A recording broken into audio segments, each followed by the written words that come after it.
अगर आप भी बहुत ज़्यादा अच्छे बालों की चाहत रखते हैं पर आपके बहुत ज़्यादा बाल गिर चुके हैं, मांग चौड़ी हो चुकी है, बहुत ज़्यादा स्कैल्प दिख रहा है, अगर आप इनमें से किसी भी चीज़ से जूझ रहे हैं तो आज की रूटीन सिर्फ आपके लिए है। हेयर फॉल कोई प्रॉब्लम नहीं है। अगर आपका हेयर रीग्रोथ प्रॉपर है तो आपको हेयर फॉल से कोई टेंशन नहीं होना चाहिए। लेकिन हेयर रीग्रोथ रुक गया है तो बहुत बड़े प्रॉब्लम की बात है, उस पर ध्यान। Hello friends, welcome back to my channel. कैसे हैं आप सब? आई होप आप बहुत अच्छे होंगे। तो आज का वीडियो स्टार्ट करने से पहले फ्रेंड्स, अगर आप मेरे चैनल पर न्यू हो तो मुझे प्लीज़ ज़्यादा लाइक करें, शेयर करें, चैनल को सब्सक्राइब करना ना भूलें और हाँ, बगल में जो बेल आइकन है उसको प्रेस कर दें ताकि मेरे आने वाले अगली वीडियो का नोटिफिकेशन आपको मिलता रहे। तो चलिए आज की रेमेडी देखते हैं। तो आज की रेमेडी बनाने के लिए हमने लगभग 3 बड़े टेबल स्पून मेथी लिया हुआ है, जिसे फ्लैक्ससीड भी कहते हैं। तो इसे हर किसी के किचन में अवेलेबल होता है और इसकी रेमेडी बनाना बहुत ही आसान है। तो इसे क्या करना है, आपको ओवरनाइट इसको पानी में डाल के भिगा के रखना है और उसके बाद अगले दिन इसकी रेमेडी बनानी है। तो चलिए इसमें पानी डाल के इसको ओवरनाइट भिगा के रखेंगे। मेथी के बीज में निकोटिनिक एसिड होता है जो कि हमारे हेयर ग्रोथ को प्रमोट करता है और बहुत ज़्यादा ही इसमें मेडिसिनल प्रॉपर्टी होती है। मेथी के बीज में पोटेशियम, आयरन, विटामिन सी और साथ ही साथ इसमें जो प्रोटीन होता है ना, वो हमारे बालों की जड़ों को बहुत ज़्यादा मजबूत बनाता है। तो चलिए इसे ओपन करके देखते हैं। तो ये लगभग भीग गया, इसका कलर भी थोड़ा सा चेंज हो गया है मेथी का। इसने पानी का कलर चेंज कर दिया है। तो हमको पानी का यूज़ करना है, मेथी का यूज़ नहीं करेंगे हम यहाँ पे।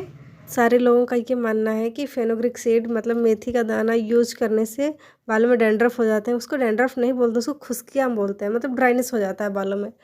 इससे ज़्यादा कुछ नहीं होता है। तो चलिए इसको छान लेते हैं और उसके बाद इसका यूज़ करते हैं हम। इसको छान के मेथी को अलग कर लेंगे। आप चाहें तो मेथी को पीस के इसका भी पेस्ट अपने बालों पे लगा सकते हैं। इसमें थोड़ा सा आलमंड ऑयल मिला के, अगर आपके पास टाइम है तो आप ये दोनों रेमेडी एक साथ कर सकते हैं बारी बारी करके। लेकिन नहीं टाइम है तो आप सिर्फ एक ही ट्राई करिए। तो बस इस पानी को हमने अलग कर लिया। तो चलिए सेकेंड इंग्रेडिएंट यूज़ करते हैं जो बहुत ही ख़ास है। तो वो है अनियन। तो हमने रेड वाला अनियन लिया हुआ है। ये मार्केट में इजीली अवेलेबल रहता है, ये आपके किचन में भी इजीली अवेलेबल रहता है। तो अगर ये रेड वाला नहीं है तो कोई सा भी ले सकते हैं। अनियन जिसमें रहता है भरपूर मात्रा में सल्फ़र, जो कि हमारे बालों की ग्रोथ को तेज़ करने के लिए किसी वरदान से कम नहीं है। इसी अनियन से हम अपने गंजेपन को दूर कर सकते हैं, हेयर फॉल को रोक सकते हैं और साथ ही साथ आप अपने बालों को मोटा और घना भी कर सकते हैं। तो बस इसको कद्दूकस करके इसका जूस निकाल लीजिए। इसका जूस निकालना बहुत ही आसान है। आप चाहें तो कॉटन कपड़े की हेल्प से इसका जूस निकालिए या फिर छन्नी की हेल्प से, जैसे भी आपको कंफर्टेबल, आप इसका जूस निकाल के अलग कर लीजिए। और हाँ, इसका जो बचा हुआ पार्ट है उसको आप फेंकिए नहीं, उसको आप सब्ज़ी में यूज़ कर सकते हैं क्योंकि वो बिल्कुल सेफ़ है, उसका कहीं यूज़ नहीं होगा और तो फेंकने की ज़रूरत नहीं है, उसको आप सब्ज़ी में यूज़ कर लीजिए। तो दोनों जूस को हम मिला देंगे एक साथ, अनियन जूस को भी और मेथी के पानी को भी एक साथ हम मिला लेंगे। प्याज बालों और स्कैल्प को पोषण देता है। प्याज में एंटी बैक्टीरियल गुण होता है जिसके कारण स्कैल्प में होने वाले सभी तरह के संक्रमण से बचाव कर सकते हैं, बालों का गिरना रोक सकते हैं। इसमें बहुत ज़्यादा मात्रा में सल्फर होता है जो स्कैल्प के ब्लड सर्कुलेशन में सुधार कर नए बाल उगाने में मदद करता है। प्याज के रेगुलर यूज़ से बाल जल्दी सफ़ेद नहीं होते हैं। तो प्याज के गुण के बारे में तो आप सब जानते ही हैं। अगर आप खाते हैं तो इसको लगाने में कोई दिक्कत नहीं होगी। हाँ, ये है कि ये आँखों में चुभता ज़रूर है क्योंकि इसे कच्चा यूज़ करेंगे बिना पकाए तो आँखों में लगता है इसको बहुत देर तक बालों में नहीं रख पाएंगे। लेकिन आप जितने देर रख पाइए उतनी देर रखिए, जितनी देर कंफर्टेबल हो, आधे घंटे से लेकर 2 घंटे के बीच में, बहुत ज़्यादा रखने की ज़रूरत नहीं है। तो इसको हम डायरेक्टली आप चाहें तो बालों में अप्लाई करिए या तो स्प्रे बॉटल की हेल्प से आप अप्लाई करिए बालों में, या जैसे भी आपको कंफर्टेबल हो वैसे करिए आप। तो इसको स्प्रे बॉटल में लेके मैं अपने पूरे बाल में अप्लाई करूँगी।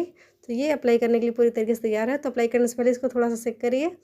उसके बाद सबसे पहले बालों को कॉम्ब करना बहुत ज़रूरी है। बालों को किसी मोटे दांत वाले कंघी से कॉम्ब करके अच्छे से फिर बालों पे कोई भी रेमेडी अप्लाई करिए तो ज़्यादा काम करता है। अगर आप बिना कॉम्ब के रेमेडी अप्लाई करने लगते हैं बालों पे तो बाल वैसे भी ज़्यादा गिरने लगते हैं, तो आपको लगता है कि रेमेडी ने काम नहीं किया।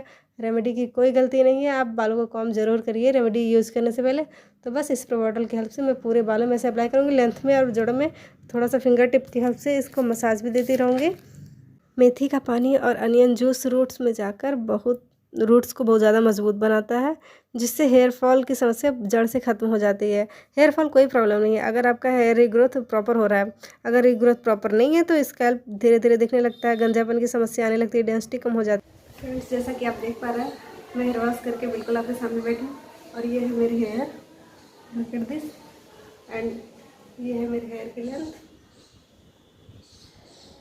देखिए मेरे हेयर बड़े, आधे हेयर को मैंने पीछे कर रखा है, फिर भी मेरे हेयर बड़े हैं। तो फ्रेंड्स कैसा लगा ये वीडियो कमेंट करके बताइए। वीडियो थोड़ा भी हेल्पफुल हुआ हो तो मेरे चैनल को प्लीज़ ज़्यादा से ज़्यादा लाइक करें, शेयर करें और चैनल को सब्सक्राइब कराना बोले फ्रेंड्स। और आप बगल में बेल आइकन उसको प्रेस कर दें। तो थैंक्स फॉर